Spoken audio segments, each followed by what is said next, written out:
Friends, ലിഥാസ് food വേൾഡിലേക്ക് ഏവർക്കും ഹൃദ്യമായ സ്വാഗതം.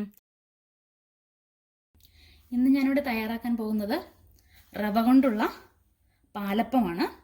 അപ്പം നമുക്ക് ആദ്യം ഇതൊന്ന് അരച്ച് വയ്ക്കാം. അതിന് ആവശ്യമായിരിക്കുന്ന ഇൻഗ്രീഡിയൻസ്: വറുത്ത റവ 2 കപ്പ്, ചിരികിയ തേങ്ങ 1 കപ്പ്, ചോറ് 1/2 കപ്പ്, 3 ടേബിൾ സ്പൂൺ പഞ്ചസാര, 1 ടീസ്പൂൺ ഇൻസ്റ്റൻറ്റ് ഈസ്റ്റ്. അപ്പോൾ പിന്നെ ആവശ്യത്തിന് വെള്ളവും. അപ്പോൾ ഇൻസ്റ്റൻറ്റ് ഈസ്റ്റ് ആയതുകൊണ്ട് നമുക്കിത് വെള്ളത്തിൽ കുതിർത്തേണ്ട ആവശ്യമൊന്നുമില്ല. അല്ല നമ്മുടെ സാധാ ഈസ്റ്റ് ആണെന്നുണ്ടെങ്കിൽ പഞ്ചസാരയും ഈസ്റ്റും ഒരല്പം ചെറിയ ചൂടുവെള്ളത്തിൽ കലക്കിയിട്ട് വേണം നമ്മൾ അരയ്ക്കാനായിട്ട്.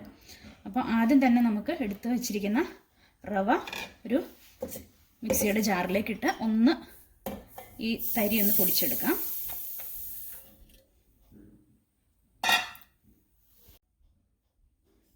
അപ്പം നമ്മുടെ റവ ഞാൻ മിക്സിയുടെ ജാറിലിട്ട് ഒന്ന് കറക്കി എടുത്തിട്ടുണ്ട്.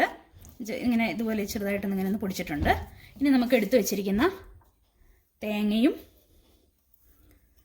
ചോറും ചേർത്ത് അല്പം വെള്ളമൊഴിച്ച് അരയ്ക്കാം. അതൊരു പകുതി ഇതായി കഴിയുമ്പോൾ, അരച്ച് കഴിയുമ്പോൾ നമുക്ക് എടുത്തു വെച്ചിരിക്കുന്ന പഞ്ചസാരയും ഈസ്റ്റും ചേർക്കാം.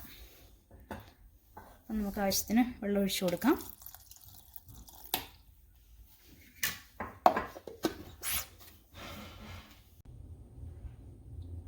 അപ്പോൾ നമ്മുടെ റവയും തേങ്ങയും ഒക്കെ പകുതി അരഞ്ഞിട്ടുണ്ട്. ഇനി നമുക്ക് എടുത്തു വെച്ചിരിക്കുന്ന പഞ്ചസാരയും ഈസ്റ്റും ചേർത്ത് അരയ്ക്കാം. അപ്പം നമ്മുടെ പാലപ്പത്തിനുള്ള റവ മിക്സ് ഞാനിവിടെ അരച്ചെടുത്തിട്ടുണ്ട്. നമുക്കതൊരു പാത്രത്തിലേക്ക് ഒഴിച്ച് വയ്ക്കാം. ഈ ഒരു കൺസിസ്റ്റൻസിയിലാണ് ഞാനിത് അരച്ചെടുത്തിരിക്കുന്നത്. ഇപ്പം നമ്മളിത് ഇളക്കുകയോ ഉപ്പിടുകയോ ഒന്നും ചെയ്യുന്നില്ല. ഓവർനൈറ്റാണ് ഞാനിത് പൊങ്ങാൻ വയ്ക്കുന്നത്. ഞാൻ റവ അളന്നെടുത്ത കപ്പിന് 3.5 കപ്പ് വെള്ളമാണ് ഇത് അരയ്ക്കാനായിട്ട് ഉപയോഗിച്ചത്. അപ്പം നമുക്കിനി ഇത് മൂടി വയ്ക്കാം.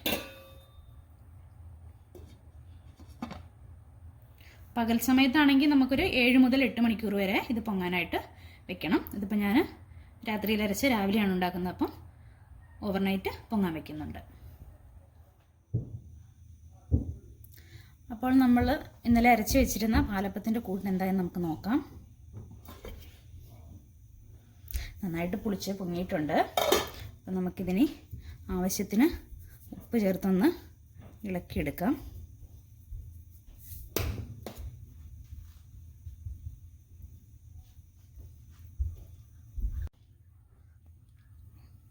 അപ്പം നമ്മുടെ മാവ് ഞാൻ ആവശ്യത്തിന് ഉപ്പിട്ട് നന്നായി ഇളക്കിയിട്ടുണ്ട്. കണ്ടോ, ഈ ഒരു പരുവത്തിലാണ്.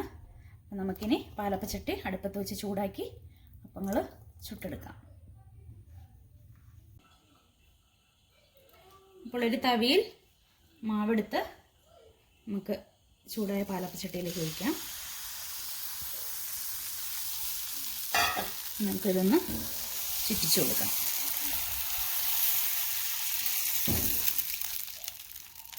അതിനുശേഷം നമുക്കിത് അടച്ചു വയ്ക്കാം. നമുക്ക് തുറന്ന് നോക്കാം. നമ്മുടെ പാലപ്പം ഇവിടെ റെഡി ആയിട്ടുണ്ട്. നല്ല സോഫ്റ്റ് ആയിട്ടുള്ള പാലപ്പമാണ്. നമുക്ക് ബാക്കിയുള്ള അപ്പങ്ങളും ഇതുപോലെ തന്നെ ചുട്ടെടുക്കാം. അപ്പോൾ നമ്മുടെ റവ കൊണ്ടുള്ള പാലപ്പം ഇവിടെ റെഡി ആയിരിക്കുകയാണ്. ഇതൊരു വെറൈറ്റി ടേസ്റ്റാണ്. നമ്മൾ അരി കൊണ്ടുണ്ടാക്കുന്ന പാലപ്പം പോലെ തന്നെ നന്നായിട്ട് ഇതാ സോഫ്റ്റായിട്ട് ഹോൾസും എല്ലാം വന്നിട്ടുണ്ട്. കണ്ടോ? അപ്പോൾ എല്ലാവരും ഇതുപോലെ ഒന്ന് ട്രൈ ചെയ്ത് നോക്കണം. ഇനി മറ്റൊരു റെസിപ്പിയുമായി അടുത്ത ദിവസം വീണ്ടും കാണാം.